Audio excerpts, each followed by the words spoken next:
देखें, हमने आपको कल समझाया था और कल बताया भी था कि ये नैतिकता का पूर्व स्तर है। इसी के आगे अपन को चलना है, लेकिन 2 मिनट। पूर्व नैतिक स्तर या पूर्व पारंपरिक स्तर के अंतर्गत किन बालकों को शामिल किया जाता? तो 3 से 10 वर्ष तक के बालकों को क्या किया जाता है, इसमें शामिल किया जाता। अब बात कहें कि इसके अंतर्गत क्या, तो सबसे पहले नैतिकता की पूर्व स्तर में किस चीज को चेक किया जाता है? तो बच्चों की नैतिकता का मूल्यांकन किस आधार पर किया जाता है इस अवस्था में? तो वयस्कों के मानकों और कार्यवाही के परिणाम के आधार पर यह तय होता है। अब ये वयस्कों के मानक और कार्यवाही का परिणाम का आधार क्या है जिससे बच्चे की नैतिकता तय होती है? तो आपने देखा होगा कि कोई भी एक छोटा बालक है, घर पर बैठा हुआ है, माता पिता आइसक्रीम का डिब्बा लेके आए हैं, तो पूरा आइसक्रीम का डिब्बा उसको ही खाने को चाहिए। पूरी आइसक्रीम पर यूं कब्जा करके बैठ जाएगा जैसे पूरी आइसक्रीम उसकी है, और तब तक उस आइसक्रीम को अपने छोटे भाई बहन को नहीं देगा जब तक मम्मी ये ना कह दें कि बेटा तुम आइसक्रीम छोटे भाई को देते हो कि मैं डंडा लेकर आऊं। यानी कि अभी तक वो आइसक्रीम पर अपना ही अधिकार समझ रहा था। उसने आइसक्रीम को छोटे भाई में कब बांटा? जब वयस्क यानी कि उसकी माता ने कोई मानक तय कर दिया कि बेटा तुम 2 कटोरी से ज्यादा आप आइसक्रीम नहीं खाओगे, अगर तुमने 2 कटोरी से ज्यादा आइसक्रीम खाई तो हम तुम्हारी पिटाई लगाएंगे। तो वयस्क के द्वारा जो तय मानक किया गया उसके आधार पर उसकी क्या होगी, नैतिकता तय होगी। या कार्रवाई, माता ने कहा कि अगर तुमने 2 कटोरी से ज्यादा आइसक्रीम खाई तो हम तुम्हारी पिटाई करेंगे, तो कार्रवाई का डर ध्यान रखना है। इसी के आधार पर पहली अवस्था में बच्चे की नैतिकता क्या होती है, तय होती है। नहीं तो बच्चे के अंदर कोई नैतिकता नहीं, वो तो चाहता है कि पूरी आइसक्रीम का डिब्बा आज ही खत्म कर दिया जाए। आप समझ पाए कि नहीं? तो यहां पर हमने ये तुम्हें कल समझाया था। फिर उसके बाद हमने कहा इसी के अंतर्गत जो पहला स्तर है, प्रत्येक स्तर के अंतर्गत 2-2 अवस्थाएं चलती हैं। तो इस स्तर में भी 2 अवस्थाएं हमने बताई थी, तो इसको भी फर्स्ट सेकंड नाम दिया था, लेकिन चूंकि समझना है तो इसको ए नाम डाल दो, क्योंकि पहले स्तर के अंतर्गत 2 अवस्था पढ़ लेंगे, ए और बी, तो थोड़ा अलग नाम रहेगा, मतलब अल्फाबेट में पढ़ लेंगे। तो ए अवस्था क्या कहती है? दंड एवं आज्ञा पालन अभिविन्यास। दंड एवं आज्ञा पालन अभिविन्यास में हमने क्या कहा कि इस अवस्था में बालक इसलिए आज्ञा मानता है ताकि उसे उस कार्य के लिए दंड ना मिले। मतलब क्या? शुरुआत में हमने आपको एग्जांपल दिया कि एक बच्चा आइसक्रीम खाना स्टार्ट कर दिया तो तब तक आइसक्रीम खाता रहेगा जब तक मम्मी आवाज ना दे कि बेटा तुम आइसक्रीम खाना बंद करते हो कि हम डंडा लेकर आए।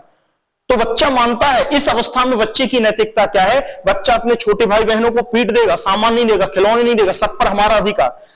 लेकिन जैसे ही मां डंडा लेके आई कि बेटा तुम खिलौना देते हो भाई को कि नहीं देते हो, अब डर के कारण मां की आज्ञा को मानना है, इस कारण से उसकी नैतिकता क्या होगी, तय होगी। तो यहां पर जो भी बच्चे की नैतिकता तय होती है इस अवस्था में, वो आज्ञा और दंड, याद रखना, दंड एवं आज्ञा पालन के आधार पर ही बच्चे की नैतिकता क्या होगी, तय होगी। बच्चा जो भी यहां पर मानेगा, हमने कहा था आपको एग्जाम्पल पूरे डिटेल में समझाया था, हमने कहा था कि यहां पर वो कहता है कि कुछ भी सही गलत नहीं होता। वो कहता है कुछ भी सही गलत नहीं, हम तो सिर्फ उसी को गलत मानेंगे जिसके पीछे हमें डंडा मिल रहा हो, मतलब जिसके पीछे हमें कूटा जा रहा हो। बात समझ पाए कि नहीं? भाई एक बालक है छोटी अवस्था का, वो तो बराबर किसी भी कार्य को करने के लिए तैयार है, वो किसी कार्य को गलत मानता ही नहीं। वो कहते हैं उसी कार्य को गलत मानेगा जिस कार्य के पीछे उसे क्या मिल रहा हो, दंड मिल रहा हो। तो हिंज की जो कहानी है वो भी यही, हिंज तो दवा चुराना चाहता है लेकिन वो दवा इसलिए नहीं चुरा रहा, कह रहा है कि अगर पकड़ा जाएगा तो पुलिस उसे पीटेगी, इसलिए मुझे दवा नहीं चुरानी चाहिए। तो हिंज का ये जो पहला स्टेटमेंट है ये किस पर है? दंड एवं आज्ञा पालन अभिविन्यास पर आधारित है। बात समझ रहे? हमने और भी नाम इसके किए थे। इस अवस्था में क्या अच्छा है क्या बुरा, इस प्रकार की नैतिकता बच्चे के अंदर की क्या अच्छाई है और क्या बुराई है। जीवों को मारना पाप है, भैया को, छोटे भाई को मारना गलत बात है। क्या अच्छा और क्या बुरा, इसका इस नैतिकता का भी आधार क्या होता है? केवल दंड होता है। बात समझ रहे? यानी कि हमें अगर दंड मिलेगा तभी हम समझेंगे कि ये कार्य करना गलत है, नहीं तो हम उस कार्य को क्या समझेंगे? सही। फिर तो हम किसी का मर्डर भी कर दें तो भी हमारे लिए सही है, जब तक हमें मर्डर के पीछे क्या ना मिल रहा हो, दंड ना मिल रहा हो। भाई हम चाहे तो जैसे भाई आपस में लड़ाई हो गई, गुस्सा तो बहुत आती कि इसको पीट दें, लेकिन नहीं, क्यों? क्योंकि अगर हमने इसको पीट दिया तो पुलिस हमें पीटेगी। बात समझ रहे? तो ध्यान रखना है कि सिर्फ दंड के आधार पर कि क्या अच्छा क्या बुरा, इसकी नैतिकता का ज्ञान दंड के आधार पर होता है। अवस्था कौन सी होती है? तो आज्ञा पालन और दंड अभिविन्यास। इसी में कहा था बच्चे नियमों को निश्चित व निरपेक्ष रूप से देखते हैं। वो कहते हैं पापा के द्वारा जो मानक तय किया गया है कि झूठ बोलना पाप है, वो फिक्स है नियम, वो बदला नहीं जा सकता। बात समझ रहे? तो यहां पर जो नियम है वो निश्चित है और निरपेक्ष है, ये फिक्स है नियम, इनको बदला नहीं जा सकता। माता पिता की आज्ञा मानने वाले बालक अच्छे होते हैं, ऐसा उसके माता पिता ने ऐसा मानक तय कर दिया है तो वह उसी चीजों को सही मानेगा, यही नियम अच्छे हैं। बात समझ रहे? यहां पर भी कहे बच्चे दूसरों के इरादों की उपेक्षा करते हैं, इसकी वजह नकारात्मक परिणामों के डर पर ध्यान केंद्रित करते हैं। आप उनसे किसी बात की उपेक्षा करेंगे तो ऐसा संभव नहीं कि आपकी बात को बच्चा समझ पाए। आप खूब उससे कहते रहेंगे बेटा ज्यादा आइसक्रीम मत खाया करो, ज्यादा आइसक्रीम मत खाओ, टॉफी मत खाओ, दांत खराब हो जाएंगे, नहीं। लेकिन जैसे ही तुमने दंड दिखाया, वो तुरंत डर के परिणाम पर, नकारात्मक परिणामों पर क्या कर लेगा, अपना ध्यान केंद्रित, और तब जाके वो क्या करेगा, आपकी बात को मानेगा। ये हमने तुम्हें कल भी समझाया था, इसके आगे चलना, लेकिन चूंकि पीछे से कोरिलेट करना है इसलिए हमने कहा था पहली अवस्था जो ये है, पहले स्तर की पहली अवस्था है, हमेशा इसी अवस्था का विरोध किसमें किया जाएगा, दूसरी अवस्था में, जिसको अब हम बी नाम से जानेंगे। क्या कहा जा रहा है, यांत्रिक सापेक्ष नैतिकता, इसको ही कह रहे हैं परस्पर उद्देश्य अभिमुखता, जिसको हमने और भी नाम दिए, व्यक्तिवाद, विनिमयवाद, बाह्य सापेक्षवादी अभिविन्यास। इसका मतलब क्या है, इसका मतलब है समझना, हमने पहली अवस्था में क्या कहा, हम तो तभी हमारे लिए तो वही कार्य सही है जिसके लिए हमें दंड मिल रहा हो। हम होमवर्क, ध्यान से सुनना, हम होमवर्क तो तभी करेंगे जब हमें अपने माता पिता का डर है या अध्यापक का डर है कि स्कूल में जाएंगे तो हम पीटे जाएंगे। पापा के आने के पहले हम होमवर्क कंप्लीट कर लेते हैं, यानी कि बच्चा किस अवस्था पर है, दंड की अवस्था पर, यानी कि जीन कोहल वर्ग के अनुसार पहली अवस्था पर है। पिता के घर आने से पहले बच्चा होमवर्क कंप्लीट कर लेता है, क्यों? क्योंकि नहीं तो पिता के द्वारा पीटा जाएगा, डांट खाएगा। तो वह बच्चा किस अवस्था पर रहेगा, दंड एवं आज्ञा पालन अभिविन्यास पर। बात समझ पा रहे कि नहीं? लेकिन अगर यहां पर कहें दूसरे में पहुंचे हैं सापेक्ष नैतिकता या परस्पर उद्देश्य अभिमुखता, व्यक्तिवाद या विनिमय या वाह्य सापेक्षतावादी अभिविन्यास, जिसको हमने कहा था विनिमयवाद से समझाना स्टार्ट किया था या सापेक्षतावादी से समझाना स्टार्ट किया था। यहां पर हमने विनिमयवाद को समझाया था कि एक प्रकार से देखा जाए कि विनिमय क्या है, विनिमय का मतलब है आदान प्रदान। हमने समझाया था विनिमय का मतलब क्या है, आदान प्रदान। जैसे आपने देखा हुआ कि कोई एक देश से दूसरी जरूरत पड़ती है कि भाई हमारे पास अनाज या गेहूं या किसी चावल की उपज बहुत हो रही है, तो गेहूं वगैरह हम विदेश भेज देते हैं। विदेश में कोई चीज अधिक आयात हो रही है, उसको हम अपने देश मंगा लेते हैं। तो ये आयात निर्यात ही क्या है, विनिमय है, वस्तुओं का आदान प्रदान। इस अवस्था में बच्चा तभी कोई कार्य करेगा जब वस्तुओं का उसके द्वारा क्या किया जाएगा, आदान प्रदान किया जाएगा। आपने कहा, देखना हम एक एग्जांपल दें, आप समझोगे एकदम लो लेवल पर। आपने कहा बेटा जाओ हमारे लिए 20 रुपए के शैंपू ले आओ, हमको नहाना है, बाल धोना है। अब बच्चा कहेगा हम 20 रुपए के शैंपू तो लाएंगे मम्मी, लेकिन 5 का हमें चाहिए, तब हम आपका काम करेंगे। यानी कि हम आपको शैंपू लाके तो देंगे, हम आपको कार्य तो करेंगे, लेकिन उसके बदले भी हमें कुछ चाहिए, यानी कि हमें भी कुछ प्रॉफिट होना चाहिए। आदान प्रदान दोनों को, हम आपको शैंपू लाके दे रहे तो तुम भी बदले में हमें 5 रुपए का नोट दो।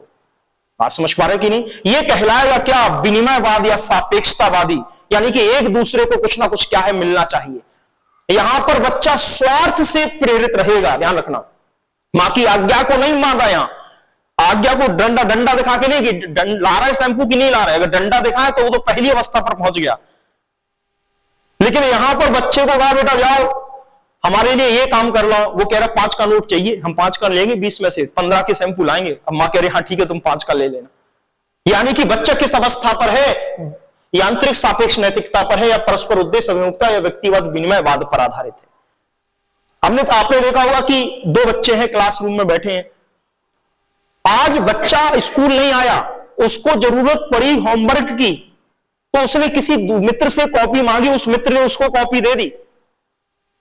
तो आज पहले मित्र ने दूसरे की मदद की, तो यह भी जरूरत पड़ने पर इसकी क्या कर देगा, मदद कर देगा। अब चूंकि पेन कॉपी छोड़ो, आपने देखा होगा कि 2 मित्र जाते हैं, पहले ही तय कर लेंगे आज तुम 10 रुपए लिए तो तुम हमको टिक्की पिलाओ, कल हम 10 रुपए लेके आएंगे तो हम तुमको पानी की टिक्की पिलाएंगे।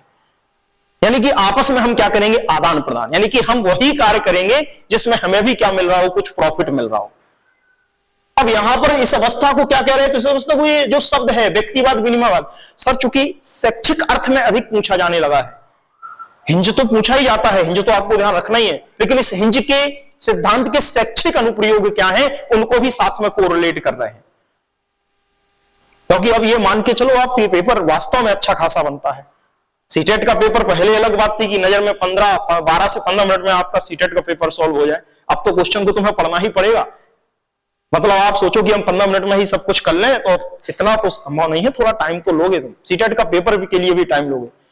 तो हम चाहते कि तुम्हें ये हम कोहल वर्ग पूरा पढ़ा दो, उसके बाद तुम किसी भी एग्जाम में जाके बैठ जाओ तो भी तुम्हारा क्रैक हो जाए। तुम सवाल उठा के देख लें, तुम हाँ सवाल हो रहा है हमसे, कोई भी एग्जाम, चाहे सबसे कठिन अगर देखी जाए साइकोलॉजी जो है वो तो डीएसएसबी के एग्जाम में आती है, तुम उस एग्जाम में भी जाके इन सवालों को करोगे तब भी कहोगे कि हाँ हमारे सवाल हो रहे हैं, अब हम नहीं फंस रहे। हम तुम्हें कल बताएंगे, क्योंकि इसके जस्ट बाद हम तुम्हें कल पूरे सवाल पहले सीटेट के और फिर डीएसएसबी के जस्ट उसके पीछे लगे हैं, तो सारे सवाल करा देंगे, कम से कम 50-55 सवाल होंगे, देखना। लेकिन अभी पहले समझ लेते हैं। तो ये विनिमय या सापेक्षतावादी का मतलब समझ गए। इसमें मुख्य रूप से क्या है भैया, हम कोई कार्य तभी करेंगे जब बदले में हमें कुछ चाहिए। जब तुम बदले में हमें कुछ दोगे, हमें कुछ फायदा हो रहा होगा, तभी हम आपका कार्य करेंगे। यानी कि यहां पर बच्चा किससे प्रेरित रहता है? पूर्ण रूप से स्वार्थ से प्रेरित रहता है। हमारा अगर स्वार्थ पूर्ण हो रहा है तभी हम उस कार्य को करेंगे। यहां पर हिंज के संदर्भ में क्या कहा गया है? तो हिंज के संदर्भ में यही कहा गया है, यहां पर यह लिखा तो है कि बालक इस अवस्था में स्वार्थ से प्रेरित होकर ही वस्तुओं का आदान प्रदान करता है। साथ में यह भी है, हिंज के संदर्भ में क्या है? हिंज कहता है, पहली अवस्था में हिंज ने क्या कहा? उसी का विरोध दूसरी अवस्था में मिलेगा। पहली अवस्था में कहता है कि कोई भी कार्य करना गलत है, यानी कि चोरी करना गलत है क्योंकि उसके पीछे मुझे दंड मिलेगा, पुलिस पकड़ ले जाएगी, पीटेगी। यहां पर हिंज कह रहा चोरी करना या कोई कार्य करना अगर गलत भी है तो भी कर दो, अगर उससे हमको क्या हो रहा हो? फायदा या प्रॉफिट हो रहा हो, तो हमें फायदा मिल रहा हो, हम कोई भी कार्य करने के लिए क्या है? तैयार है। बात समझ पाए कि नहीं? तो दोनों के अर्थ में आपको समझना है कि हिंज के अर्थ में क्या थ्योरी कह रही है और साथ में शैक्षिक अनुप्रयोग के अर्थ में क्या थ्योरी कह रही है। यहां पर हमने उसको भी कहा था, बालक की स्वयं की आवश्यकताओं की पूर्ति करते हैं तो कभी कभी दूसरों की आवश्यकताओं की भी पूर्ति कर देंगे, लेकिन वह अपने सर्वोत्तम हित में। आप वैसे तो बालक केवल स्वयं की आवश्यकता की ही पूर्ति करेगा, यानी कि वह केवल स्वार्थ देखेगा। यहां पर हिंज ने भी अपना स्वार्थ देखा, चोरी करना गलत बात है, पुलिस पकड़ेगी, पीटेगी, छोड़ो, लेकिन अभी तो फायदा हो रहा है चोरी करने से, एक तो पैसा भी नहीं देना पड़ रहा और पत्नी की जान भी बच जा रही, तो बेहतर है कि हम यहां पर क्या कर लें? चोरी कर लें। तो सिर्फ यहां पर हिंज ने क्या देखा? प्रॉफिट। लेकिन थोड़ा डीप जाके देखते हैं तो वैसे तो बालक स्वयं की आवश्यकताओं की ही पूर्ति करता है स्वार्थ के आधार पर, लेकिन फिर भी कभी कभी वह विनिमयवाद के सिद्धांत को लागू कर देता, वह दूसरों की आवश्यकताओं की भी पूर्ति कर देता। भैया वो आपको 20 रुपए के शैंपू लाके दे देगा, लेकिन उसमें उसका भी हित छुपा हो, 5 रुपए आप उसको भी रिश्वत के खिला दो। बात समझ पाए कि नहीं? क्लियर है कि नहीं सर? यानी कि बच्चा तभी उस कार्य को करेगा जब उसका उस कार्य में उसका भी हित छिपा हुआ हो, उसका स्वार्थ छिपा हुआ हो। ठीक है, फिर समझना सर जरा। अब आते हैं आगे, और ये दिया है पारंपरिक स्तर और नैतिक स्तर। हमने कल को केवल रिपीट किया है, वो भी संक्षेप में। कल तो हमने बहुत डिटेल तुम्हें समझाया था, ठीक है। अब देखना यहां से क्या है, तो इसको समझ लेते हैं कि आखिर ये क्या कह रहा है। अभी काफी पर्याप्त टाइम है, 30 मिनट में आपका पूरा एक्सप्लेन हो जाएगा। सुनना, पारंपरिक स्तर या नैतिक स्तर। तो सबसे पहले अब ये दूसरा स्तर है। देखो हमने 2 नाम डाल दिया, ध्यान रखना, हमने इसको नंबरिंग चेंज कर दी। इसको जो कह रहे थे ये आपका जो था वो बी कर दिया हमने, बी, अल्फाबेट बी, ठीक है ना। यानी कि दूसरे स्तर में, पहले स्तर में 2 अवस्थाएं हमने पढ़ ली, अब दूसरा स्तर पढ़ते हैं। ये दूसरा स्तर है, दूसरा, और दूसरे स्तर में फिर 2 अवस्थाएं पढ़ेंगे, फिर तीसरे स्तर में फिर 2 अवस्थाएं पढ़ेंगे। दूसरा स्तर क्या कहता है? पारंपरिक या नैतिक स्तर, जो कितने से कितने वर्ग तक चलता है? 10 से 13 वर्ष तक आयु वर्ग के बालक इसमें आते हैं। ये स्पेशली 10 से 13 वर्ष के बालकों के लिए है, यानी कि 10 से 13 वर्ष के बालकों को शामिल किया गया है। कोहल वर्ग ने बालिकाओं को शामिल नहीं किया नैतिक विकास के सिद्धांत में, यही उनकी सबसे बड़ी आलोचना है। अभी जब आलोचनाओं में पढ़ेंगे तब अलग पढ़ेंगे। तो यहां पर क्या कह रहे हैं? तो पहले पारंपरिक स्तर को समझते हैं कि आखिर पारंपरिक स्तर में किसका वर्णन है। अभी तक हमने क्या कहा था कि पूर्व पारंपरिक स्तर में बच्चे की जो नैतिकता तय होती है वो किस पर तय होती है? वयस्कों के मानकों और एक प्रकार से कार्यवाही के परिणाम पर या मिलने वाले दंड के आधार पर। पहले स्तर में बच्चे की नैतिकता तय होती है, लेकिन दूसरे स्तर में बच्चे की नैतिकता तय किस आधार पर होगी? तो यहां पर बालक क्या करने लगता है? समाज के मूल्यों या समाज के नियमों को आत्मसात कर लेता। यानी कि अब बच्चे की नैतिकता समाज के द्वारा बनाए गए नियमों के आधार पर बच्चे की नैतिकता क्या होती है? तय होती है, या बच्चा समाज के नियमों के आधार पर अपनी नैतिकता को क्या करता है? तय करता है। यानी कि पहला पॉइंट ध्यान रखना, पहला स्तर किसको तय करेगा?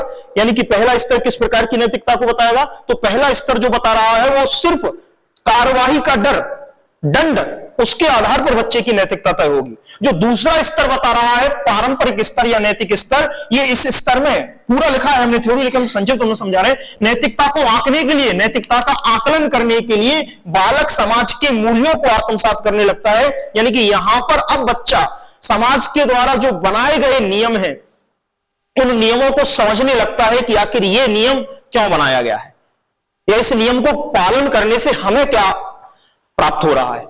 तो वह अधिकतर जो है वो इस स्टेप में क्या करेगा? समाज के जो नियम हैं, उन समाज के नियमों को क्या करेगा? पालन उनका स्टार्ट कर देगा। तो यहां से बच्चा जो है वो नियम पालन क्या करना प्रारंभ कर देता है दूसरे स्तर से। साथ में क्या है? इसमें बालक को नियमों को अपनाता है, साथ में समूह की आवश्यकता के अनुसार अपनी आवश्यकताओं को अपने अधीनस्थ करता है, अर्थात बालक समाज के अनुकूल कार्य करना क्या कर देता? प्रारंभ कर देता। मतलब क्या इसका? वो भी हम समझा जाए, देखना मतलब क्या है इसका वो समझा रहे, पहले समझना। यहां पर कहा गया है, यहां पर जो कहा गया है देखना, जो बालक रहेगा वो बालक पूरे स्तर में, ये नहीं कि केवल ये सीधा विकल्प में ये दिया रहेगा पारंपरिक स्तर, और पारंपरिक स्तर में जरूरी नहीं केवल ये जो दो अवस्थाओं की विशेषता रहेंगी वही अपन पढ़ेंगे, वो भी किसके अंतर्गत काउंट करेंगे? इसी के अंतर्गत, पारंपरिक स्तर के अंतर्गत या नैतिक स्तर के अंतर्गत। इसमें कह रहे हैं कि बच्चा जो भी कार्य करेगा या बच्चे की जो नैतिकता तय होगी वो समाज के मूल्यों के आधार पर तय होगी, और समाज के मूल्यों को आत्मसात करेगा। अब आत्मसात का मतलब क्या? जैसे पापा ने कहा है कि, या पापा को छोड़ो, क्लास में वो पढ़ रहा है अपनी, ये क्लास है उसकी, इस क्लास में कई विद्यार्थी हैं। अब कई विद्यार्थियों में एक विद्यार्थी जो है वो बुद्धिमान है, एकदम होशियार है, क्लास में टॉप प्रथम स्थान पाता है। तो अगर वो प्रथम स्थान पाता है तो निश्चित सी बात है सारे अध्यापक या सारे टीचर्स उसकी क्या करेंगे? बड़ाई करेंगे, उसकी प्रशंसा करेंगे। वो भी चाहेगा कि उसकी भी बड़ाई क्या हो? इस अध्यापक के द्वारा हो। तो इस अध्यापक ने इसकी बड़ाई क्यों की है? क्योंकि एक तो ये पढ़ने में होशियार है, माता पिता की आज्ञा मानता है, समय पर विद्यालय आता है, स्कूल कभी भी बंक नहीं करता, इसलिए इसकी क्या की गई है? प्रशंसा की गई है। तो ये भी जो बालक है जो इसके साथ रहेगा वो भी चाहेगा कि जो टीचर है वो टीचर मेरी भी बड़ाई करे, उसके लिए वो उसी की तरह क्या करेगा? बनने की कोशिश करेगा। वो चाहता नहीं है उसके जैसा बनने को, लेकिन फिर भी चूंकि टीचर हैं और भी टीचर हैं, उसके आसपास जो मित्र हैं सभी कह रहे हैं हाँ यार ये लड़का बहुत होशियार है पढ़ने में, सब प्रशंसा करते, तो वो भी चाहता है कि जो टीचर ही समाज का हिस्सा है, वह समाज उसकी भी क्या करे? प्रशंसा करे। तो वो समाज के द्वारा जो तय मानक नियम हैं उनको क्या करने लगेगा? आत्मसात करने लगेगा, अपनाने लगेगा। जो ये कर रहे वही ये करने लगे। भले ही हम पढ़ने में एकदम मंदबुद्धि, लेकिन पता चला कि भैया जी जिस किताब से पढ़ते वही किताब हम खरीदेंगे, भले हमें कुछ समझ में ना आए उसमें, लेकिन हमको खरीद लेंगे। भैया चश्मा लगाते तो हम भी उन्हीं की तरह चश्मा लगा लेंगे, भले हमारी आंखें कमजोर नहीं, क्यों? क्योंकि लगे तो कम से कम उनके जैसा, ताकि हमारी भी थोड़ी बहुत प्रशंसा हो जाए। बात समझ पा रहे कि नहीं? तो यहां पर जो दिया गया है कि नैतिकता को आकलन जो है वो उच्च समाज के मूल्यों को आत्मसात करने के आधार पर करता है। साथ में अब इसको थोड़ा हिंज के संदर्भ में देखें तो अब अवस्था लिखते हैं, अवस्थाओं को हिंज में बांटा गया है। यहां पर कहा गया है अंतः वैयक्तिक संबंध, ये नाम याद रखना है, अंतः वैयक्तिक संबंध या स्वीकृति, साथ में अच्छे पारस्परिक संबंध, और इसको अच्छा लड़का या अच्छी लड़की अभिविन्यास भी कहते हैं। सारे नाम इन्हीं के हैं। ये अवस्था है, दूसरे स्तर के अंतर्गत ये क्या है? आपकी अवस्था है। अब इस स्तर के अंतर्गत अवस्था है तो उसको समझ लेते हैं कि आखिर इस स्तर के अंतर्गत क्या समझाया गया है। देखना, इसमें कहा है, पहले हिंज के संदर्भ में देखते हैं कि हिंज क्या है। कोहल वर्ग क्या कहते हैं, लॉरेंस, भले ही किसी कार्य को करने से कोई फायदा नहीं होता तो भी उस कार्य को कर देना चाहिए, यदि उस कार्य को करने से लोगों की नजर में हमारी छवि चमक रही है। यहां पर क्या कहा था पिछली अवस्था में, ध्यान करो आप, जो आप पिछली अवस्था भी पढ़ रहे थे, इसमें क्या कहा था, जो आपकी ये जो बी अवस्था थी, इसके विनिमयवाद और सापेक्षवाद में, इसके अंतर्गत जो हिंज था वो कहता कुछ कार्य करना गलत भी है तो भी कर दो, क्योंकि अगर उससे हमें क्या हो रहा हो, फायदा हो रहा हो, यानी कि अगर हमें प्रॉफिट मिल रहा उस कार्य को करने से तो कर दो। पहली अवस्था में क्या कहा, चोरी करना अपराध है, उसके लिए हमें दंड मिलेगा।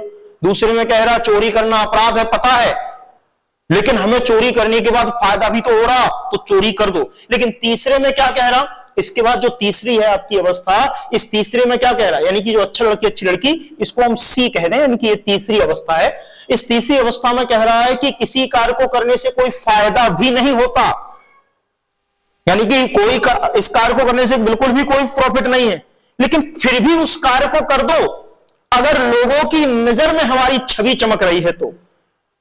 मतलब क्या, यहां पर एग्जाम्पल दिया गया कि हिंज को पत्नी के लिए ना सही, भाई हिंज की पत्नी है, साथ रहती थी तो एकदम लड़ती थी उससे, वो खूब परेशान करती थी, मारती पीटती अलग थी, तो चाहेगा कि पत्नी मर जाए तो छुटकारा मिले हम, लेकिन फिर भी क्योंकि पत्नी को बचा लेगा तो फिर वही लड़ाई झगड़ा होगा, तो वो चाहता है कि पत्नी मर जाए, हमें क्या फायदा हो रहा बचाने से, तो पत्नी को बचाने से कोई फायदा है नहीं, लेकिन फिर भी कोहल वर्ग कहते हैं, हिंज कहता है कि पत्नी को बचाने से कोई फायदा नहीं हो रहा, लेकिन फिर भी तो उसको बचा लेना चाहिए।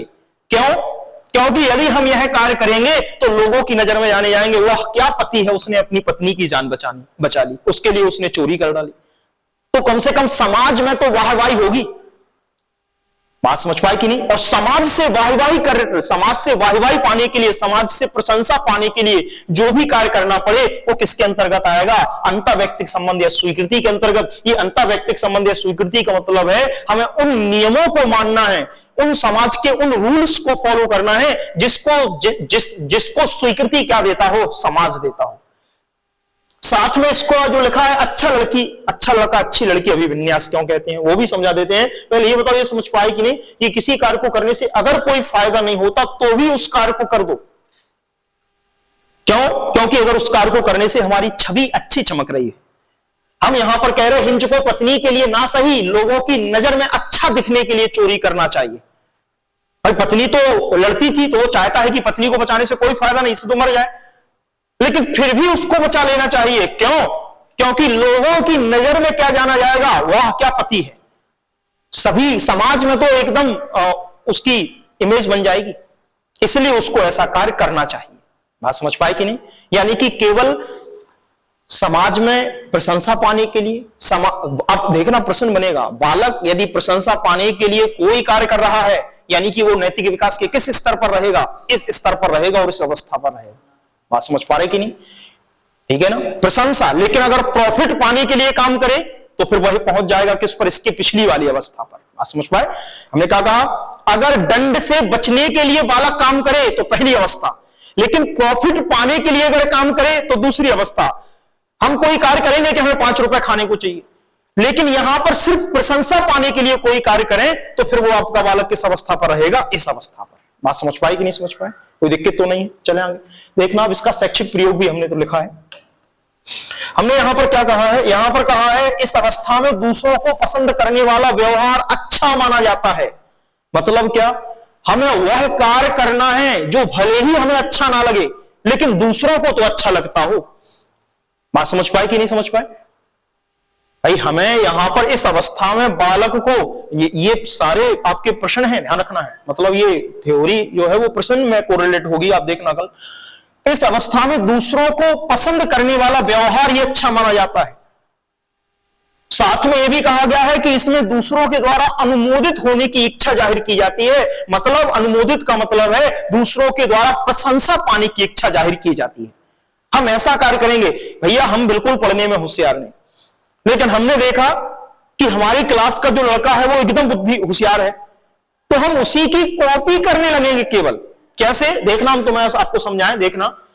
भाई ये रहे हम, और हम एकदम मंद बुद्धि बालक, बिल्कुल मंदबुद्धि।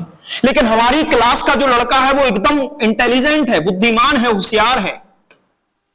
अब वो चूंकि पढ़ने वाला है, उसकी नजर कमजोर हो गई और उसकी आंखों पर चश्मा लग गया, तो वो अपने नजर का चश्मा लगाता है। उसने बैग ले लिया अच्छा सा, पढ़ता है, अच्छी अच्छी किताबें ले ली, उसी स्कूल में उसने एडमिशन करा लिया। अब हम चूंकि उसके मोहल्ले में रहते हैं, हम पड़ोसी हैं, तो हम भी चाहेंगे, हम पढ़ने में बिल्कुल मंदबुद्धि, लेकिन हम भी चाहेंगे, क्योंकि पूरे मोहल्ले वाले उसकी तारीफ करते, देखो वो बहुत होशियार है, उसको उस स्कूल में दाखिला मिल गया, वह उस स्कूल में पढ़ता है, उसको चश्मा लगा है, वो पढ़ने में बहुत होशियार है। तो हम भी उसी की तरह बनने की कोशिश करेंगे, भले ही ना बन पाए, लेकिन हम उसी की तरह वेशभूषा धारण करेंगे। उसका नीला बैग तो नीला ही बैग हम ले आए, जो टिफिन में खाना वो खाता वो टिफिन हम ले आए, वो चश्मा लगाता तो हम भी चश्मा लगा के घूम रहे, भले हमारी आंखें कमजोर नहीं। तो हम ये काम किस लिए कर रहे हैं? अपने हित के लिए नहीं, सिर्फ दूसरों से प्रशंसा पाने के लिए। और जब भी कोई कार्य दूसरों से प्रशंसा पाने के लिए किया जाए तो ऐसा व्यवहार, यही कहा है, इस अवस्था में दूसरों को पसंद करने वाला व्यवहार ही अच्छा माना जाता है। साथ में दूसरों के द्वारा अनुमोदित होने की इच्छा जाहिर की जाती, यानी कि दूसरों से प्रशंसा पाने की इच्छा जाहिर की जाती है। साथ में लिखा है, इस अवस्था में सामाजिक अपेक्षा और भूमिकाओं पर खरा उतरने पर केंद्रित है यह अवस्था। मतलब क्या? दूसरों को क्या पसंद और क्या पसंद नहीं। जो पढ़ने वाले बच्चे होते हैं, समाज के द्वारा उनको पसंद किया जाता, और जो बच्चा यूं आवारागर्दी घूमते रहते, उनको समाज पसंद नहीं करता। तो बच्चा भी चाहेगा कि एकदम हम अप टू डेट रहें और बस पढ़ते रहें। बात समझ रहे हैं हमारा कहने का मतलब? भले ही हम पढ़ते बिल्कुल नहीं है, लेकिन हम ऐसा दिखाएंगे कि हम भी पढ़ने वाले विद्यार्थी हैं। तो यहां पर जो कहा गया है, सामाजिक अपेक्षाएं, यानी कि समाज जो अपेक्षा है उस पर खरा उतरना और उसकी भूमिकाओं पर खरा उतरने पर यह अवस्था क्या है? केंद्रित है। साथ में यह भी है, सिद्धांत अच्छा होने की अनुरूपता पर जोर देता है, यानी कि एक प्रकार से जो है वो आपको कैसा बनना है? अच्छा बनना है। एक पिता अपने पुत्र से कहता है, देखो वो पड़ोसी का बेटा कितना होशियार है, तुम भी उसके जैसी मेहनत क्यों नहीं करते? बात समझ पाए कि नहीं? यानी कि वो बच्चे से किस प्रकार की उम्मीद कर रहा है कि मेरा बच्चा भी क्या हो जाए? पड़ोसी के बच्चे की तरह क्या हो जाए? बुद्धिमान या होशियार हो जाए। तो वह बालक अगर वह पड़ोसी की नकल कर रहा है, भले ही वो होशियार नहीं, लेकिन तो वह किस अवस्था पर कहलाएगा? इस अवस्था पर। ठीक है, इसी को दूसरा नाम भी हमने कहा है, अच्छा लड़का अच्छी लड़की अभिविन्यास। अच्छा लड़का अच्छी लड़की अभिविन्यास का मतलब क्या?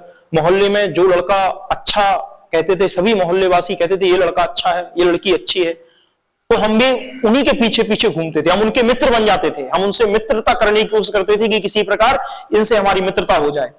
तो कम से कम हमें अपनी पहचान, हमें तो कोई कहेगा नहीं अच्छा, हम तो एकदम मक्कार हैं, आवारागर्दी करते रहते, भाई हम तो एकदम मक्कार हैं, लेकिन कम से कम हमें थोड़ी बहुत ही पहचान मिल जाएगी किसी दूसरे से, हमको थोड़ा बहुत ही समाज, ये बात समझ पा रहे कि नहीं? जैसे देखना, अगर कोई व्यक्ति, जैसे देखना, अगर एक लड़का है और वो आपके ही मोहल्ले का था या आपके साथ ही पढ़ने वाला था और वो एकदम होशियार हो गया और एकदम डीएम बन गया, तो अब आपको तो कोई जानता नहीं, ना आपका कोई परिचय है, तो आप अपना जो परिचय देंगे वो किससे जोड़ के देंगे? इस व्यक्ति से जोड़ के दे रहे हैं। यानी कि वास्तविकता में हम अच्छे नहीं, हम तो ये नंबर वन के नालायक हैं, लेकिन हम कह रहे हैं वो हमारा मित्र था, मतलब वो हमारा मित्र था, यानी कि थोड़ी बहुत सम्मान समाज में हमको भी मिल जाए, हमको भी अच्छा लड़का या अच्छी लड़की का क्या मिल जाए? दर्जा मिल जाए। बात समझ पाए कि नहीं? तो ये जो अभिविन्यास है, इसमें समाज की उम्मीदों पर खरा उतरने की कोशिश की जाती है बालक के द्वारा। और हिंज ने भी वही किया, भले ही पत्नी को पसंद नहीं करता, लेकिन समाज के लिए क्या कर ले? वह चोरी जो है वो दबा की कर ले। फिर समझना, अब अगला जो है वो कानून व्यवस्था। देखना, ये भी अच्छा है देखना, कानून व्यवस्था अवस्था क्या है, जिसको लॉ एंड ऑर्डर स्टेज आप कहते हैं। देखना सर जरा, कानून व्यवस्था अवस्था क्या है, इसको भी देखते हैं, समझना आप जहां भी है। पहले हिंज के संदर्भ में कहा है, फिर उसके बाद उसकी अवस्थाओं को अन्य रूप में लिखा है। देखना, यहां पर कहा है कानून व्यवस्था अवस्था, ऐसी को कहते हैं सामाजिक क्रम एवं व्यवस्था बनाए रखना। तो चूंकि यहां तक भी पूछ लिया जाता है, और अगर कहें तो पूरी लाइन हमने लिख दी है, सामाजिक क्रम एवं व्यवस्था बनाए रखना, यानी कि इस स्टेज का बालक चाहेगा कि सामाजिक व्यवस्था हम एक प्रकार से क्या कर रखें? बनाए रखें। देखना कैसी सामाजिक व्यवस्था बनाए रखें, सुनना। हम बार बार आपको पीछे का रिकॉल कराते हैं इसलिए क्योंकि सारे कनेक्शन आपको क्लियर होने चाहिए, 6 के 6 अवस्थाओं का क्लियर होना चाहिए कि कहां पर क्या कहा गया है, तब जाके क्वेश्चन हो पाएंगे। पहली अवस्था में क्या कहा था कि बालक को चोरी नहीं करनी है या हिंज को चोरी नहीं करनी है, वो पकड़ा गया तो पुलिस पीटेगी, तो दंड के कारण वो चोरी नहीं कर रहा। दूसरी अवस्था क्या कही जा रही है कि उसको चोरी कर लेनी चाहिए, क्योंकि चोरी करने से पत्नी की जान तो बच जा रही, तो स्वार्थ यानी कि खुद का प्रॉफिट तो हो रहा है, चोरी कर ले।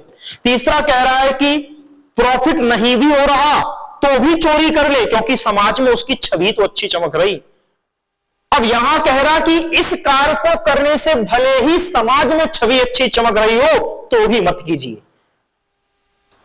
इस स्टेप में क्या कहेगा कि इस कार्य को करने से अगर समाज में आपकी छवि अच्छी चमक रही है तो भी मत कीजिए, अगर वो कार्य सामाजिक व्यवस्था या कानून के खिलाफ है। बात समझ पाए कि नहीं? पहला स्टेप क्या, आपको ये ओरली बिल्कुल समझ में आना चाहिए। पहले स्टेप में क्या कहा, पहली स्टेप में कहा कि अगर आप किसी कार्य को नहीं करते हो दंड के वश, कि भैया हमें दंड मिलेगा, तो दंड एवं आज्ञाकालन अभिविन्यास पर हो। लेकिन दूसरे स्टेप में आ गए आप वस्तु विनिमयवाद पर आ गए, या विनिमयवाद या आपका जो दूसरी अवस्था है उस पर आ गए। उसमें कहा जा रहा है कि आप अपने स्वार्थ को देखते हुए चोरी कर लो, यानी कि हमें तो अपनी दवा चुराने से मतलब है, पत्नी की जान बच जाएगी, देखेंगे जब पकड़ा जाएगा तो हम स्वार्थ को देखते हुए अपना स्वार्थ सिद्ध कर लें। लेकिन तीसरे पर अगर देखें, तीसरे पे कह रहा स्वार्थ नहीं भी है आपका, आपको कोई प्रॉफिट नहीं भी मिल रहा, कोई फायदा नहीं भी हो रहा, तब भी समाज में आपकी छवि चमक जाए, आप उस कार्य को कर दो। चौथे पर कह रहा इस कार्य को करने से समाज में आपकी छवि चमक रही है तो भी उस कार्य को नहीं करो, अगर वो कार्य कानून के क्या है, खिलाफ है। लेकिन हम तुम्हें 2 एग्जाम्पल देते हैं, एक तो हिंज का और एक एकदम वास्तविकता का। सुनना कैसे, वास्तविकता मतलब जो रिलेट करेंगे तुम्हें देखना। क्या कहा यहां, कानून एवं व्यवस्था बनाए रखना है, लॉ एंड ऑर्डर को मेंटेन करना है, भले ही किसी कार्य को करने से छवि अच्छी बनती है तो भी मत कीजिए, अगर वो कार्य कानून के खिलाफ है तो। यहां पर हिंज चोरी करके पत्नी की जान तो बचा सकता है। हिंज सोच रहा मैं चोरी कर लेता हूं, जान बच जाएगी, कौन सा पुलिस हमें वही पकड़ रही है, जब पकड़ेगी तब देखा जाएगा। लेकिन कहता है कि मैं चोरी करके जान तो बचा सकता हूं, लेकिन फिर भी मुझे चोरी नहीं करनी, क्योंकि यह चोरी करना किसके खिलाफ है, कानून के खिलाफ है। ऐसे तो कोई भी किसी के घर में या कोई भी किसी भी दवा की क्या कर लेगा, चोरी कर लेगा, इससे तो सामाजिक व्यवस्था बिगड़ जाएगी। तो मुझे सामाजिक व्यवस्था बनानी है। बात समझ पाए कि नहीं? अब देखना, हमने इसको अलग अर्थों में आपको समझा रहे हैं। यहां पर हमने कहा इस अवस्था में व्यक्ति की नैतिकता का निर्णय अपने कर्तव्यों का भली प्रकार निर्वय कानून व व्यवस्था के प्रति जवाबदेह होता है। मतलब क्या, मतलब ये कि यहां पर ये बात समझ पाए कि नहीं, लॉ एंड ऑर्डर जो है वो आपको कानून एवं व्यवस्था हिंज के संदर्भ में क्लियर है। उसके बाद जो ये शिक्षण वाला पार्ट है, देखना कैसे, पहले हम तुम्हें समझा। देखना, एक फिल्म देखी है आपने, एग्जाम्पल है हम तुम्हें 3 इडियट्स देखी होगी। 3 इडियट्स में 3 थे, 3 का मतलब एक वो था राजू था कि नहीं था, मतलब अरे हिंदी में लिख लेते हैं, एक था राजू, ठीक है ना, कोई राजू जिसको पता नहीं हीरो का नाम शायद सरवण जोशी, पता नहीं, इधर 3 थे। एक थे आमिर खान, उसका नाम क्या था, तो उसका नाम रेंचो, ठीक है ना। अब रेंचो को तो हिंदी में ये है, ठीक है ना, रेंचो। और तीसरा जो था वो फरहान। अब देखना हम तुम्हें इस एग्जाम्पल को कनेक्ट करते हैं कैसे। देखना, फिल्म तो देखी होगी लगभग, कोई बड़ी बात नहीं है, फिल्म देखना वो तो कई बार देख ली होगी। ये जो राजू है, ये रेंचो वही आमिर खान है जो पढ़ने में बहुत होशियार, वो कहता मशीनों से प्रेम करो, अपने आप सब चीज सीख जाओगे, देखना। और ये फरहान है, ये बनना फोटोग्राफर चाहता था और आ गया इंजीनियर बनने, ठीक है। और ये वो राजू है जिसकी वो माँ है, बूढ़ी है माँ, उसका पिता बीमार रहता है। ध्यान करो थोड़ा, फिल्म नहीं है कोई बात नहीं, तो फिर आप ध्यान करना। ये अब देखना भी ये क्या है, देखना। अब ये पढ़ने में क्या है, कमजोर है, ठीक है ना, और ये भी पढ़ने में कमजोर है क्योंकि इसका मन ही नहीं होता है। लेकिन ये रेंचो जो आमिर खान है पढ़ने में बहुत होशियार है। अब तुम ये 3 लड़के हैं, भूल जाओ नई फिल्म देखी है तो। ये राजू है, ये पढ़ने में कमजोर है, ये पढ़ने में कमजोर है, ये पढ़ने में अच्छा है, होशियार है, मतलब तीनों मित्र हैं, खास मित्र हैं। अब ये जो राजू पढ़ने में कमजोर है, इसका जो प्रिंसिपल होता है वो कहता है तुम्हें तो नौकरी मिलने को नहीं रही, वो तुम तो भूल जाओ नौकरी की। क्यों? क्योंकि तुम्हारी बैक ही लग जानी है सेमेस्टर में, तुम पास ही नहीं होगे तो तुम्हें नौकरी कौन देगा। ये इससे कहते हैं प्रिंसिपल। तो अब चूंकि ये जो आमिर खान, जो इसमें जो दूसरा व्यक्ति है वो इनका मित्र है, वो कहता है इसको, राजू को, यानी कि इसको फेल करने के लिए जो प्रिंसिपल हैं वो जानबूझ के कठिन पेपर तैयार करते हैं कि देखते हैं कि तुम कितना याद करते हो। यानी कि 3 स्टूडेंट हैं, ये दोनों पढ़ने में कमजोर हैं, किसी कारणवश इसको फेल करने के लिए टीचर कठिन प्रश्न पत्र तैयार करता है। ये जाता है और प्रिंसिपल की अलमारी से उस पेपर को रात में ही निकाल लेता है, उसकी फोटो कॉपी करा के, कि देखते हैं तुम कितना कठिन पेपर सेट करते हो मेरे मित्र के लिए, और मैं उसको पेपर ही दे दूंगा तो वो तो पास हो ही जाएगा, तुम कितना ही कठिन पेपर बनाओ। ये चोरी करके आता है, इसके लिए पेपर निकाल के लाता है, लेकिन ये उस पेपर को देखने से, उसको लेने से मना कर देता। भाई अभी तो भैया ये चोरी करके आया है और अब तो किसी ने देखा भी नहीं है, हम पेपर पढ़ लेंगे और पेपर पढ़ के हम अच्छे नंबर भी ले आएंगे, फिर भी ये राजू कहता है नहीं, हमें ऐसा कोई कार्य नहीं करना जो समाज और कानून के क्या है, खिलाफ है। बात समझ पाए कि नहीं समझ पाए?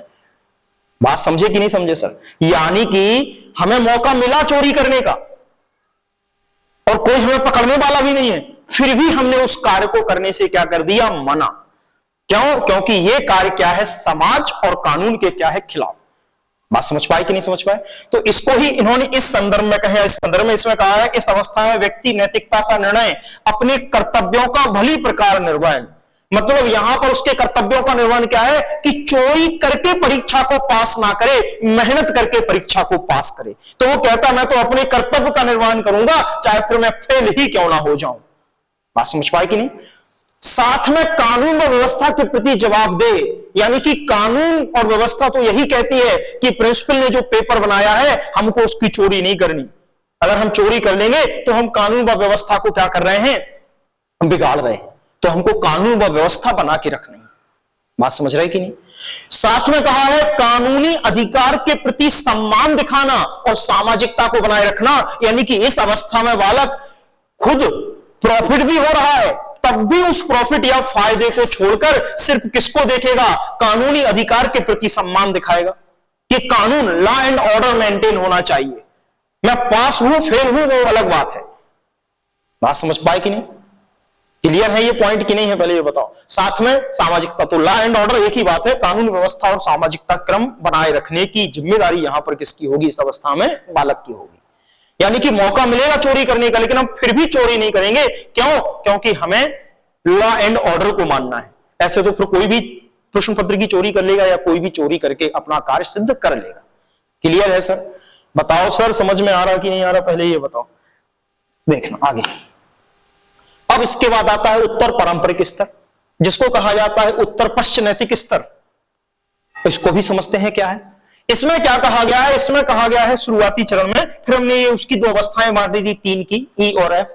इसमें क्या कहा गया, उत्तर पारंपरिक स्तर या उत्तर पश्चिम नैतिक स्तर क्या है, जो 13 से 16 वर्ष के बीच में है। इसमें कहा है इस चरण पर बहुत कम लोग पहुंच पाते हैं। ओहल वर्ग ने कहा है, लॉरेंस कोहल वर्ग ने, कि इस चरण पर तो बहुत कम लोग पहुंच पाते हैं। अब इस स्तर पर है क्या, या इस स्तर किसको केंद्रित करता है, इस स्तर किसको प्रदर्शित करता है, तो इस स्तर में व्यक्तिगत सामाजिक नियम व व्यवस्था को अधिक महत्व दिया जाता। अब इसका मतलब समझना, दूसरे में इसके जस्ट पहले में क्या कहा गया, सामाजिक क्रम व्यवस्था नहीं बिगड़नी चाहिए, लॉ एंड ऑर्डर मेंटेन होना चाहिए। दूसरे में भी क्या कह रहा है कि व्यक्तिगत, ये नाम याद रखना, व्यक्तिगत सामाजिक नियम या व्यक्तिगत सामाजिक क्रम व्यवस्था, जहां ये व्यक्तिगत जुड़ा हो, पर्सनल शब्द जुड़ा हो, वहां नहीं जुड़ा था, यहां जुड़ा है। मतलब क्या, देखना समझना, हम आपको समझाते हैं, एग्जाम्पल से समझाते हैं कि आखिर ये व्यक्तिगत सामाजिक नियम या व्यवस्था क्या है। देखना, उसको थोड़ा सा समझते हैं, देखना समझ। पहले उसको ये अवस्था पढ़ लेते हैं, फिर इसकी दूसरी वाली बाद में पढ़ेंगे। पहले इसको समझ लेंगे, फिर इसके बाद फिर ये ऊपर वाला पढ़ाएंगे, ठीक है ना। ये हमने पहले कह दिया कि दोनों मतलब अवस्थाएं, कोई दिक्कत नहीं, आप समझ जाओगे। सुनना, ये जो दिया गया है व्यक्तिगत सामाजिक नियम व व्यवस्था, इसका मतलब क्या है, तो उसका मतलब भी पहले हम समझा दें, फिर इस पर आए, नहीं तो तुम इसी को सोचते रहोगे कि है क्या। सुनना, फिर हम बैक से कनेक्ट करेंगे। पहली अवस्था में क्या कहा कि भैया चोरी नहीं करनी है, नहीं तो पुलिस पीटेगी, इन दंड से बचना है। दूसरे में कह रहा है कि पुलिस पकड़ेगी तब पीटेगी, अभी तो फायदा हो रहा है कि पैसे नहीं देना, चोरी कर लो, प्रॉफिट, स्वार्थ, फायदा। तीसरे में कह रहा फायदा हो भी रहा है, फायदा, सुनना, दूसरे में, पहले में जो कहा कि दंड के आधार पर हमें कार्य करना है, दूसरे में कह रहा है कि आपको फायदा हो रहा है तभी उस कार्य को करना है, यानी कि हमें चोरी करने के पैसे भी नहीं लेने पड़ रहे, पत्नी की भी जान बच जा रही, तो हमको प्रॉफिट है, हम उस कार्य को कर लेंगे। तीसरे में कह रहा है हमें कोई फायदा नहीं हो रहा है तो भी उस कार्य को कर दो अगर समाज में छवि अच्छी चमक रही है। चौथे में कह रहा इस कार्य को करने से समाज में अच्छी छवि चमक रही है तो भी मत करो अगर वो कानून के क्या है, खिलाफ है। अब जो पांचवा है उसमें क्या कह रहा है, इसमें कह रहा है व्यक्तिगत सामाजिक नियम। अगर कोई कानून या कोई नियम आपके व्यक्तिगत हित में आ रहा है तो उस कानून को आप तोड़ दो, उस कानून या उस नियम को बदल दो। बात समझ पाई कि नहीं? यानी कि आप व्यक्तिगत तौर पर समाज का या कोई सामाजिकता का एक क्या करो, नया नियम बना दो। तो यहां शायद समझ में ना आए, अभी समझाते हैं कैसे समझ में आएगा। सुनना, देखना, सामाजिक अनुबंधन एवं व्यवस्था या व्यक्तिगत अधिकार क्या कहता है, ये उनकी अवस्था है। इसमें क्या कहा गया है, कानून को समाज के साथ चलना चाहिए, लेकिन अगर कानून समाज के खिलाफ है तो ऐसे कानून को क्या कर देना चाहिए, तोड़ देना चाहिए। अब एग्जाम्पल उसका दिया गया है कि हिंच को अपनी पत्नी के लिए चोरी कर लेना चाहिए। बोले क्यों? अभी तो कह रहा कि नहीं, इसके पहले तो कह रहा था हिंच को चोरी नहीं करनी चाहिए, लॉ एंड ऑर्डर यानी कि कानून व्यवस्था मेंटेन रखना चाहिए। यहां कह रहा है नहीं, हिंज को चोरी कर लेनी चाहिए, नहीं तो समाज में मुंह दिखाने लायक नहीं बचेगा। यहां पर कह रहा है कि समाज में बोलने लायक नहीं रहेगा, लोग ताना मारेंगे कि तुम अपनी पत्नी की तो जान बचा नहीं पाए, आ गए यहां बातें मारने। तो कम से कम यहां पर चाहे वो कानून तोड़े तो भी, कानून को तोड़ दे तो भी उसे पत्नी की जान बचानी चाहिए। क्यों? क्योंकि इसमें जो है, जो भाई क्यों, क्योंकि ये कहा गया है कि जो आपका दवा व्यापारी था, दवा व्यापारी महंगे दामों पर दवा को बेच रहा था और उसके पास पैसे थे नहीं, केवल आधे पैसे हो पाए, तो वो चाहे तो इसकी दवा को चुरा करके अपनी पत्नी की जान बचा ले। तो उसने अपनी पत्नी की जान बचाने के लिए अपने हित में जो समाज का जो नियम है उसको तोड़ा है। बात समझ पाई कि नहीं? अब यहां पर अगर देखें तो इसको थोड़ा सा और अच्छे से समझाएं तो इसके आगे शायद हमने लिखा होगा, हाँ ये लिखा है, अलग अलग लोग, समुदाय और कानून पर अलग अलग विचार और कठोर आदेश नहीं होते हैं। नहीं समझ में आ रही होगी थ्योरी। समय व जरूरत के अनुसार समाज के लिए कानून में क्या किया जाना चाहिए, सुधार किया जाना चाहिए। देखना, इसको एग्जाम्पल लेते हैं तो समझ पाओगे। जैसे इस पूरे अवस्था का यदि मूल बिंदु कहें तो मूल बिंदु का मतलब यह है कि अगर कोई नियम, चाहे वो संविधान में लिखा हो या कोई कानून है जो संविधान में वर्णित है, अगर वो आपके हित को क्या कर रहा है, प्रभावित कर रहा है, तो आप उस कानून को क्या कर दो, तोड़ दो। इसका मूल सार ये है। अब कहा कैसे तोड़ दें या कैसे बदल दें, तो हम तुम्हें एक एग्जाम्पल देते हैं। देखना, आपने देखा होगा कि दिल्ली में एक केस का नाम सुना होगा, निर्भया केस। इस निर्भया केस में जो आरोपी थे, इसके 4 आरोपी थे, उसमें से एक आरोपी जो था वो क्या था, नाबालिग था कि नहीं था? इतना तो सुना होगा। ये केस सुना है? नहीं सुना? ये दिल्ली का जो निर्भया केस हुआ था उसमें 4 लोग जो है वो बलात्कार के आरोप में पकड़े गए थे, जिसमें एक जो आरोपी था वो नाबालिग था, यानी कि उसकी उम्र 16 वर्ष थी।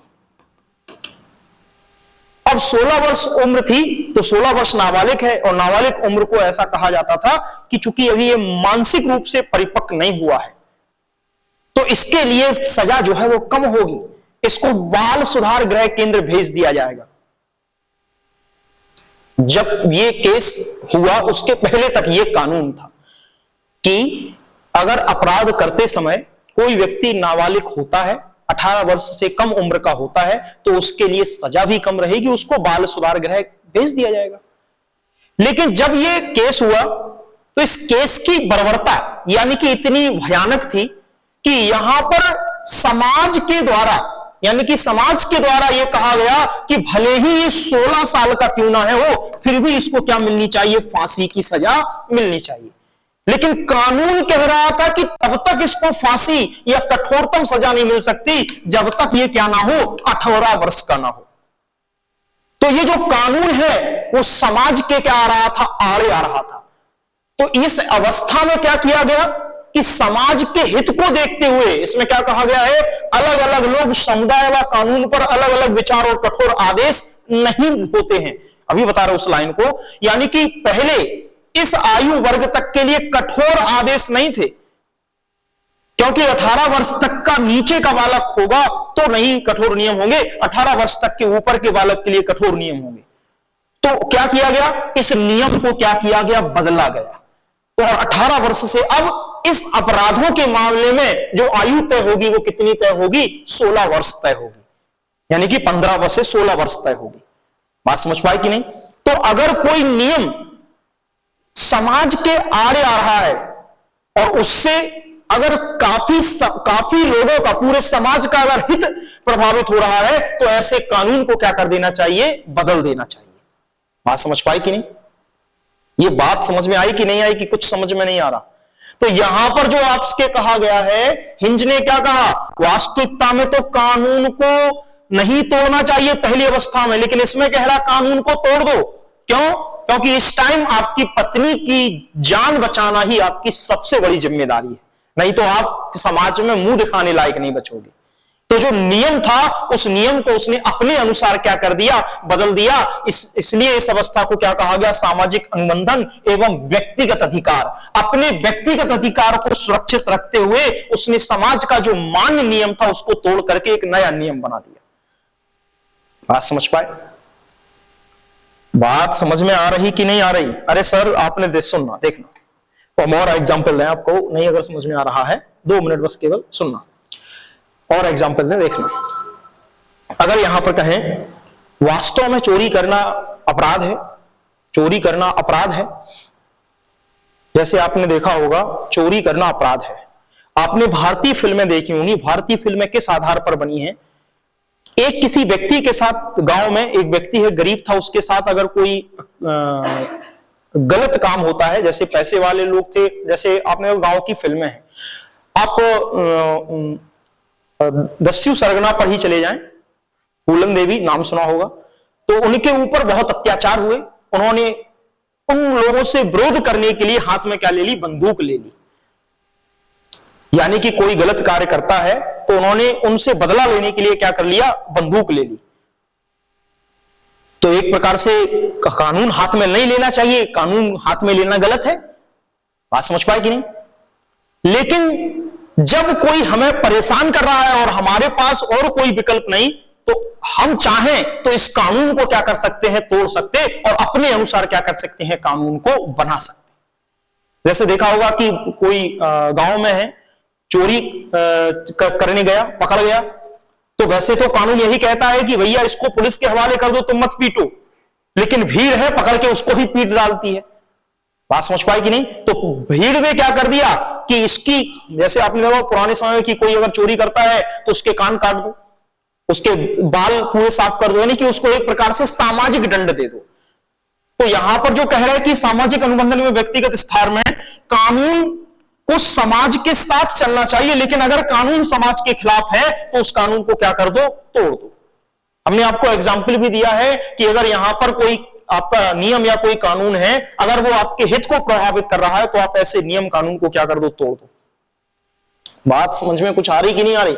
अब इसका मतलब क्या है, देखना सर जरा, इसका मतलब क्या है, अलग अलग लोग समुदाय और कानून पर अलग अलग विचार और कठोर आदेश नहीं होते हैं का मतलब क्या? आपने देखा होगा कि समाज और समुदाय में कहीं कहीं जगह ऐसा है जहां पर समाज और समुदाय में कठोर नियम कानून नहीं है, और कठोर और नियम कानून नहीं है, तो वहां पर कठोर नियम व कानून होने चाहिए। समय व जरूरत के अनुसार समाज के लिए कानून में क्या किया जाना चाहिए? सुधार किया जाना चाहिए। भाई आपने देखा होगा कि पहले भारतीय समाज में सती प्रथा का प्रचलन था, तो वहां पर कठोर कोई कानून नहीं था, सीधा सती को क्या कर दिया था? चिता पर बिठा दिया जाता था। लेकिन समय और जरूरत के अनुसार जो कानून था उसको क्या किया गया? बदला गया। तो ये अवस्था यही कहती है कि अगर कोई कानून समाज के हित को प्रभावित कर रहा है तो उस कानून को क्या कर दो? बदल दो। बात समझ पाए? तो यहीं रोक लेते हैं क्योंकि अब तुम्हें भागना है। हम इसके आगे कल करेंगे, वो लास्ट स्टेज अवस्था रह गई, क्या करें।